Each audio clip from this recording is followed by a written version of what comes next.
呢一集咧，我哋想講下網絡嘅問題。最大嘅網絡喺邊度啊？哇！大家上網啦，係咪？但係人體都有網絡嘅喎。個總機關咧就喺個腦度啦。今日就同大家講下呢個思字上高嗰個田字，其實就係我哋個腦嘅總機關。下底入個心。中國人一向都講咧，我哋用個心嚟諗嘢嘅喎。咁現代科學咧，好多人就話：哎呀，唔係啊，我哋用個腦嚟諗嘢嘅。咁但係咧，喺近年咧，亦都有啲研究就發現，原來腦咧係要靠心臟嘅供血啊，先至可以達到最高嘅思維效果。咁情況之下咧，腦就要先受到心臟供應血液俾佢呢個訊息。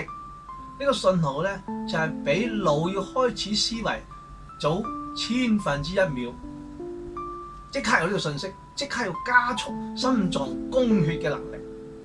所以咧，古人亦都睇到，其實真係咧，我哋嘅思維思辨嘅能力咧，必須係由心開始，由供應個血液開始。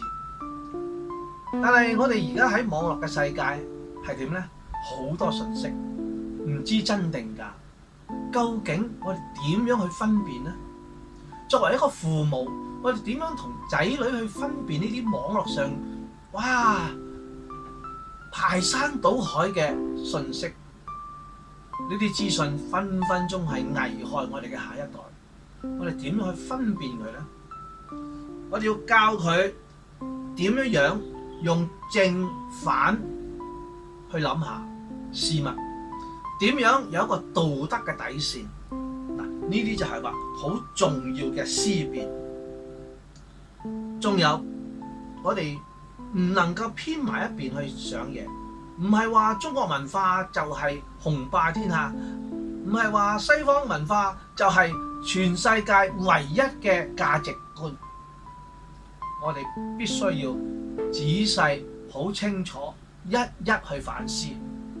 一一去了解，所以咧而家陪住仔女嘅成長係好困難嘅，做父母我明白，一點解？而家仔女所學嘅嘢咧，唔係我哋嗰陣時做父母學喎，因為嗰啲嘢已經全部改晒，所以我哋要陪伴仔女嘅成長，我哋一齊同佢思辨，唔係同佢去研究個學科，係同佢探索一下點樣去正反思辨。